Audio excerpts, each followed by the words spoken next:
और दोस्तों, मेरा नाम है अजीत सिंह और पैसा बाजार ऐप में आप सभी का स्वागत है। आज हम बात करेंगे मार्केट राउंड अप के बारे में और कुछ स्टॉक्स की न्यूज़ की बात करेंगे। चलिए स्टार्ट करते हैं न्यूज़ को। सबसे पहले हम बात करते हैं आरवीएनएल। तो इन्होंने एक बहुत बड़ा ऑर्डर जीता है, लगभग 2977 करोड़ का इन्हें ऑर्डर मिला है एनएमडीसी से वाइजाग इंफ्रास्ट्रक्चर प्रोजेक्ट के लिए। ये इनके लिए आरवीएनएल के लिए बहुत बड़ा प्रोजेक्ट है।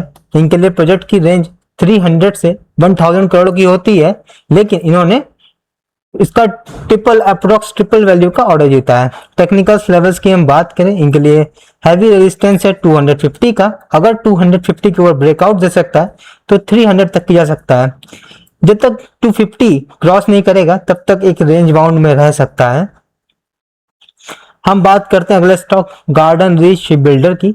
नवरत्न का स्टेटस मिल गया है, सीएमडी ने ऑफिशियली अनाउंस किया है नवरत्न का स्टेटस।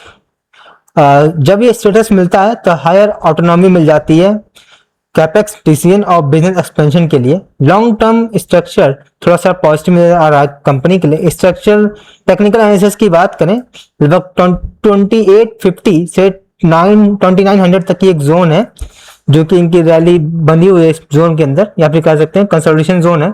3000 के ऊपर एक ब्रेकआउट देखा तो अच्छा मिल सकता है। कंपनी की ऑर्डर बुक काफी स्ट्रांग है, नवरत्न है और शिप बिल्डिंग की डिमांड बढ़ रही है, तो स्ट्रांग मीडियम टर्म मोमेंटम है अच्छा खासा। हम बात करते हैं टाटा मोटर्स की। तो 3400 ईवी पैन इंडिया का ऑर्डर है इनके पास। 21 जून 2026 को टाटा मोटर को एक फ्रेश ऑर्डर मिला पैन इंडिया कॉमर्शियल ईवी का, जिसमें 2000 स्मॉल कॉमर्शियल व्हीकल हैं, 900 इलेक्ट्रिक ट्रक्स हैं और 500 इलेक्ट्रिक बसेस हैं। तो टाटा मोटर्स के लिए डोमिनेंट पोजीशन है इंडिया के कॉमर्शियल ईवी इकोसिस्टम में। अगर हम टेक्निकल लेवल्स की बात करें तो रेजिस्टेंस जोन 415 से 420 का होगा और इसके ऊपर 400 के ऊपर ये इनका स्ट्रॉन्ग सपोर्ट है और इसके ऊपर ये ब्रेकआउट दे सकता है। भारत फॉर्क की बात करते हैं तो डिफेंस ऑर्डर की इन्हें मिला है लगभग 425 करोड़ का। ये 20 जून 2026 को मिला है मिनिस्ट्री ऑफ डिफेंस से। कॉन्ट्रैक्ट की बात करें, यह सप्लाई करने का gas turbine generator Indian navy के लिए high value high margin defence equipment का ऑर्डर है। Bharat fork domestic defence revenue mix बढ़ा रहा है और अपने डिपेंडेंसी ऑटो सेक्टर पे थोड़ी कम कर रहा है। हम बात करें बीएल की तो कुछ फ्रेश एनालिस्ट ने बाय की रेटिंग दी है और टारगेट प्राइस दिया है 490 का। स्ट्रक्चर की बात करें, मल्टी ईयर ग्रोथ देखने को मिल रही है डिफेंस प्रोडक्शन और एक्सपोर्ट मैट्रिक्स में। रेजिस्टेंस जोन की बात करें 430 एक नियर टर्म की हेडल है, इसके ऊपर एक ब्रेकआउट हो सकता है 450 तक की जा सकता है। बजाज फाइनेंस की हम बात करें तो जेपी मॉर्गन ने ओवर वेट की कॉल दी है जेपी और 1080 का टारगेट प्राइस दिया है, जो कि करंट लेवल से लगभग 13% ऊपर है। टेक्निकल एनालिसिस की बात करें 1000 एक साइकोलॉजिकल लेवल है, इसके ऊपर एक ब्रेकआउट आ सकता है और इसे बुलिश टारगेट क्यों दिया है, क्योंकि स्ट्रॉन्ग एयूएम ग्रोथ है, डिजिटल लेंडिंग काफी अच्छी बढ़ रही है और एसेट क्वालिटी में स्टेबिलिटी है कंपनी की। केन्स टेक्नोलॉजी इंडिया की बात करें तो कर्नाटक गवर्नमेंट ने बूस्ट दिया है ईएमएस सेक्टर में। कर्नाटक की गवर्नमेंट ने क्लियर किए हैं 55 इंडस्ट्रियल प्रोजेक्ट जिनकी कीमत 7500 करोड़ है। कवर सेक्टर की बात करें, airspace, electronic system design and manufacturing, इन सभी चीजों के प्रोजेक्ट्स इन्होंने अप्रूव किए हैं और ऐसा माना जा रहा है इन सभी प्रोजेक्ट से 28,000 लोकल जॉब्स क्रिएट होंगी। ये सिग्नल है लॉन्ग टर्म पॉलिसी सपोर्ट का।